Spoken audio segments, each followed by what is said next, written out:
Now that we've got your attention, let the games begin!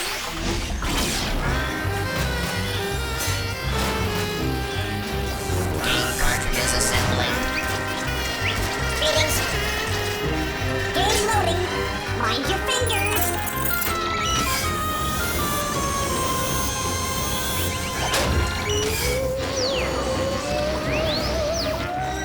Keep working, you rust buckets.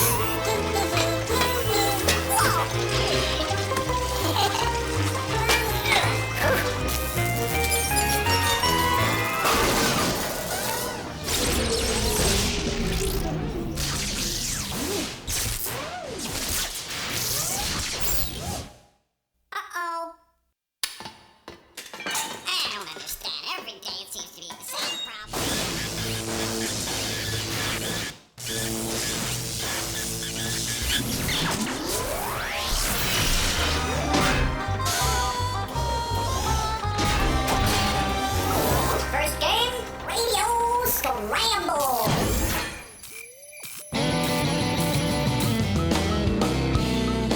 Hey, all you people and peopleettes, hello and jello from your humble bumble, Jumpin' Johnny Jumble, or as we say here at Scramblin' Radio, Jumpin' Johnny Jellbum. Because here at Scramblin' Radio, we mix 'em and you fix 'em. Oh yeah! In other words, my name is really Jumpin' Johnny Jumbo. Can you dig it? I knew that you could.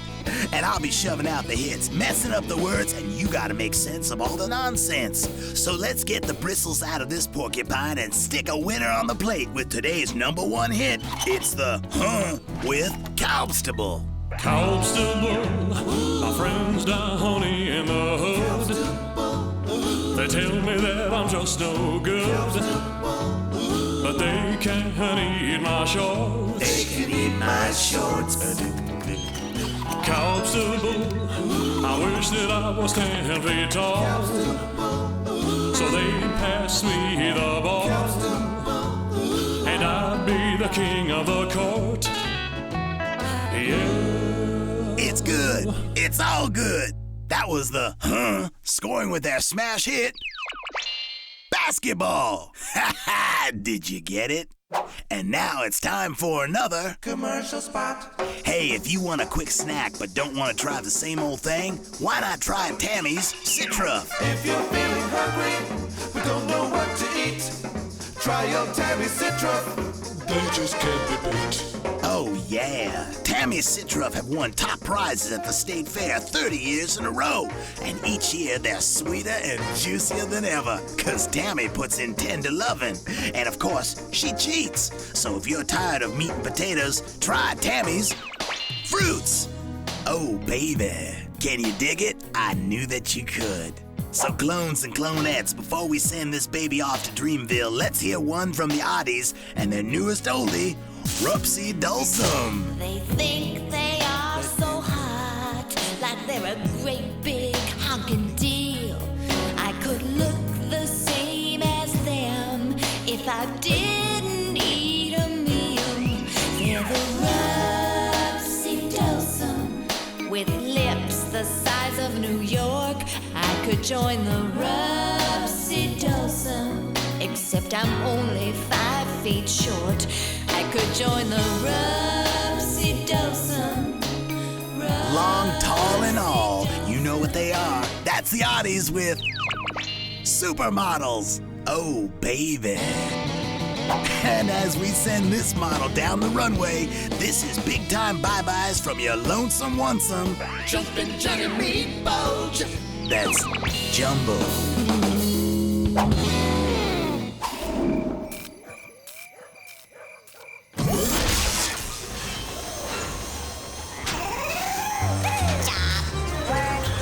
Next game coming up. Greetings.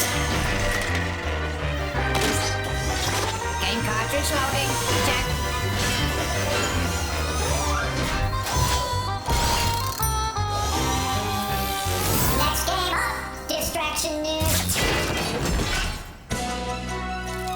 And now, Distraction News with your anchor person, Dora Smarmy.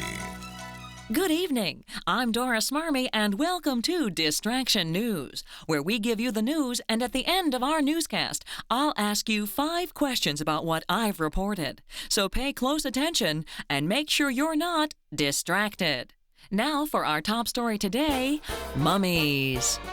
The ancient Egyptian pharaohs believed that death was the beginning of a great journey. They preserved their dead through the process of mummification and then buried them in tombs or pyramids with food, clothing, jewels, servants, and even pets.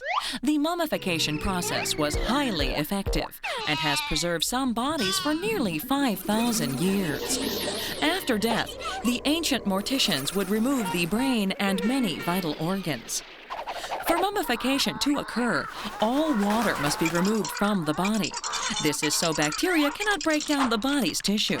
To thoroughly dry it out, they would pack the abdominal cavity with drying compounds and immerse the body in saltpeter for about 40 days. After that, the body was washed, repacked with spices and the drying compounds, and wrapped in bandages soaked in resin. Quite a process, just as Tutankhamun, one of the most famous mummies ever. Hey, by the way, shouldn't we call male mummies daddies? Now let's see how well you were able to remember the facts, and be sure to count how many you get right. Mummies are really scary monsters, a slang term for mother, or preserved human bodies. The answer is preserved human bodies. What is the longest some mummies have been preserved? Over 10,000 years, nearly 5,000 years, or several decades? The answer is nearly 5,000 years. What do the ancient morticians remove from the dead pharaohs? Unwanted facial hair, vital organs, or cowboy boots? The answer is vital organs. The body is immersed for 40 days in what? A bubble bath, powdered sugar, or saltpeter? The answer is saltpeter. And finally, what is the last thing they do to the mummy? Throw it a goodbye party, plastic surgery, or wrap it in bandages? The answer is wrap it in bandages. So, how did you do? Do you think you can make your own mummy? Ew. Oh well, that's all the time we have for today, but remember, don't ever let anything distract you from watching Distraction News. So long. This has been Distraction News with your favorite cardboard cutout anchor person, Dora Smarmy.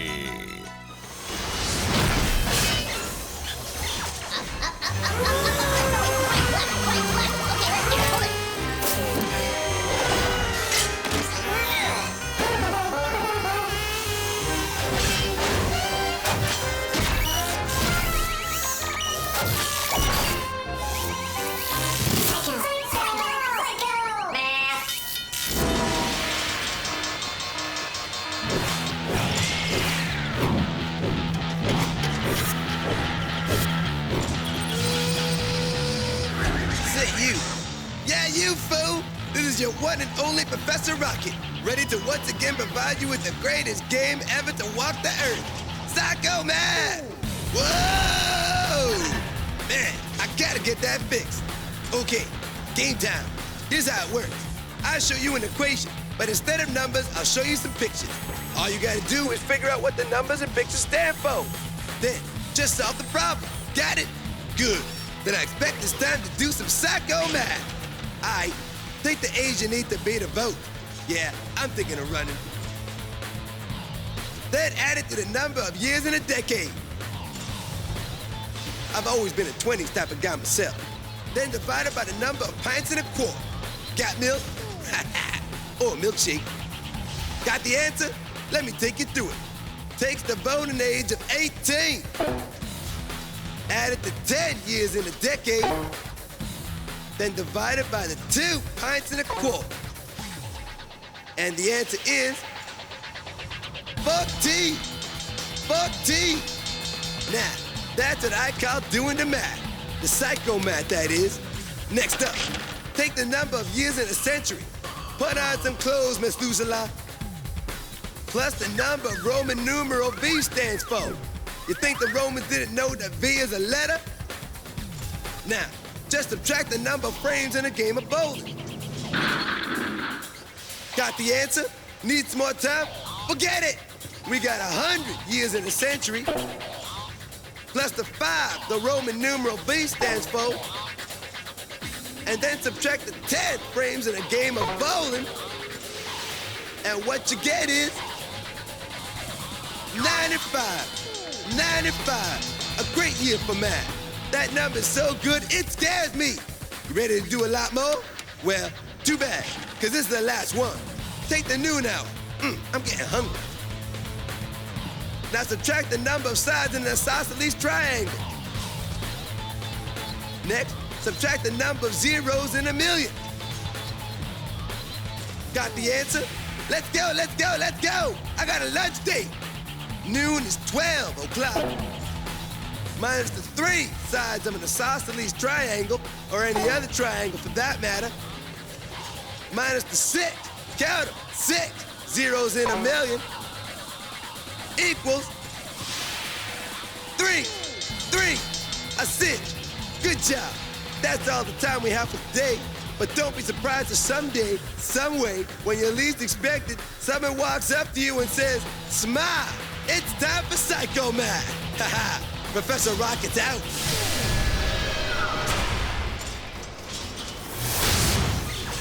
That was cool. Let's play another.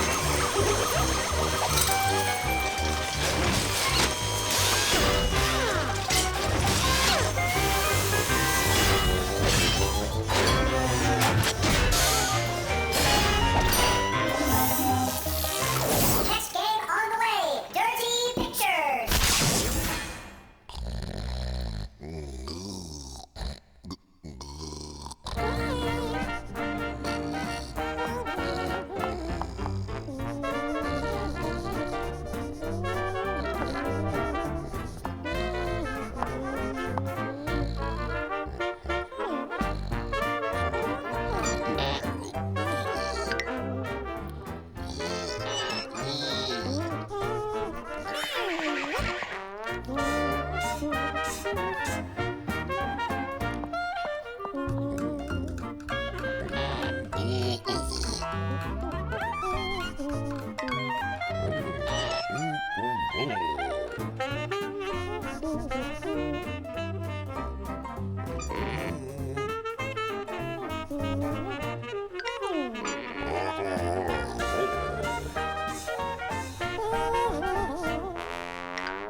Watch your backs.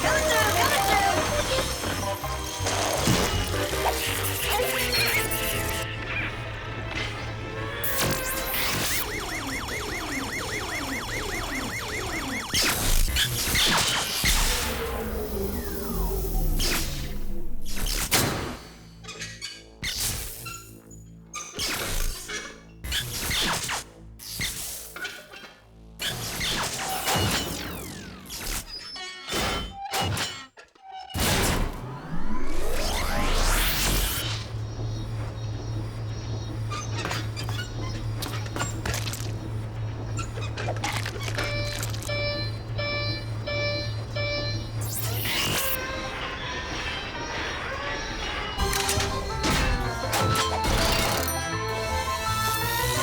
Stand by for lens McCracken. So, there you are. Thought you'd never show. My name's McCracken. Lens McCracken. Ace Photo Snoop. I photograph crime scenes. Some people say I'm good. Real good. Then again, some others, a lot more others, say I'm bad. Extremely bad. You see, I take pictures. Then, I apply my considerable reasoning expertise using said pictures to solve the crime. You think you can help? Everything about that night was as normal as any other night, except nothing was normal at all. And all the fish in Lake Schmindel were dead. I call it the case of the dead fishes case. Here's the first photo, zoomed in way too close. Hey, wake up. I don't want none of you getting tired after only one clue. We got a long way to go. Hey, you guys gotta pay attention here. You're already on thin ice. Look at the photo. Got it yet? Well, you're lucky, because I don't get it either. Oh, man, this is the last straw. I feel like I'm sucking air here. If I gotta tell you to look at these clues one more time. Okay, sorry, I'm a little bent out of shape. Let's take a look at all of them together. Well, there you have it. At least I hope you do, because I certainly don't. Wait a minute. Don't leave. There is one more thing we could try. My faithful darkroom computer, the Solutionator.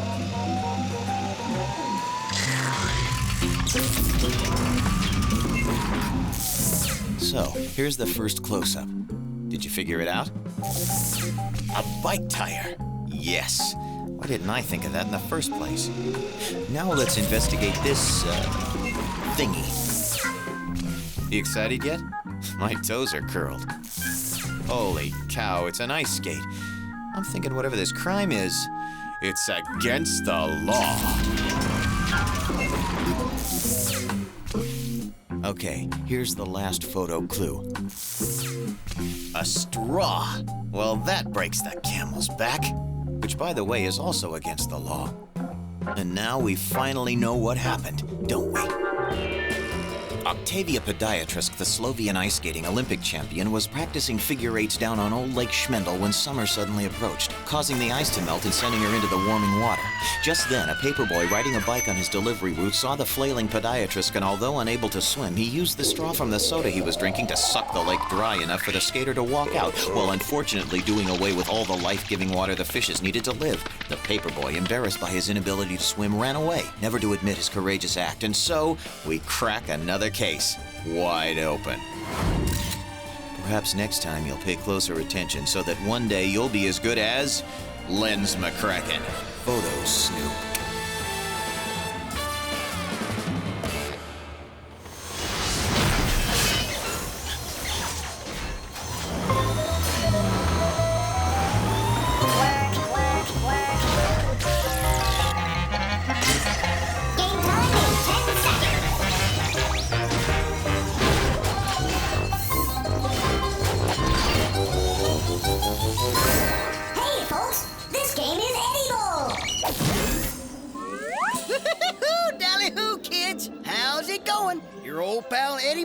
At the exciting Walla Walla Washington Zoo. This week we're going to...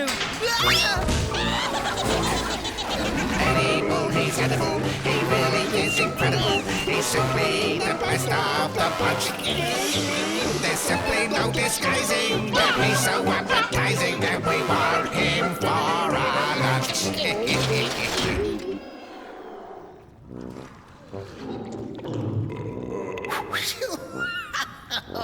Attention shoppers, blue light special on zookeepers.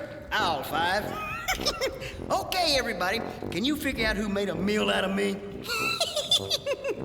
Here's your first clue.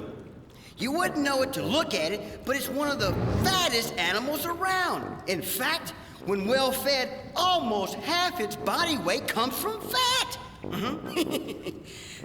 They've got pads on their knobby knees because they kneel a lot, like when they sleep. It has hair inside its ears and long eyelashes to keep out sand. Oh, really fat, knobby knees, hairy ears.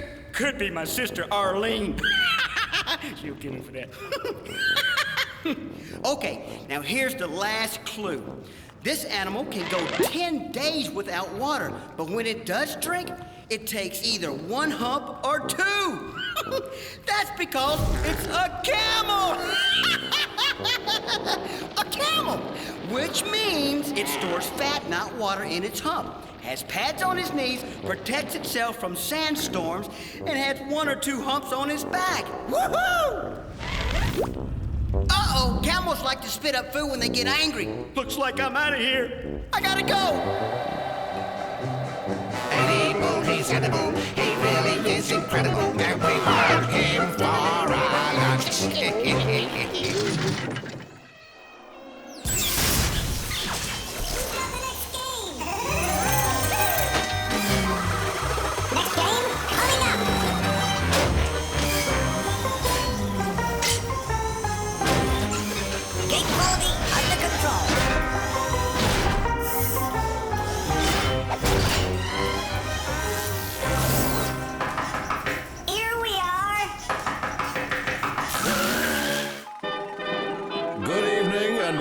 To another episode of Here We Are, as we follow the adventures of two lost ears trying to find their place in the world. So, here we go! Hey you! What? Listen to this! Like I have any choice. What's that? I'm tap dancing! But you don't have feet! No! Thanks a lot. Ready to play? I'm all ear. First clue. A really sloppy kiss from Grandma. Nope. Let me hear it again. It's certainly not someone drinking a soda. Yes, it is. But where? Next clue. Beg your pardon. Pardon me. Nice. You dancing? Klaus? Me dancing? No. I don't know anyone else who dances. It's not dancing. Then why'd you bring it up? Will you cut it out and listen? Beg your pardon. Pardon me. Nice. It's someone stepping on people's toes. I knew that. But where? Okay, last clue. What is this? Oh, that is so obvious! Yeah? What is it? It's a person drinking a soda, then stepping on people's toes as he tries to sit down and watch. A sewing machine! It's not a sewing machine, it's a film projector. And we are at the movies! Oh, John, don't ever leave me. Darling, I'd never leave you. I could never do such a thing. That was beautiful. Pass me a Q-tip. That concludes today's episode of Here We Are. And we are out of here. It's time for Crashbox Rewind, where we flash back through the show and remind you how smart you really are.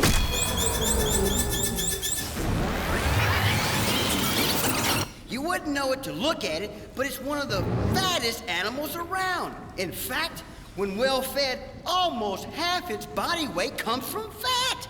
It's a camel!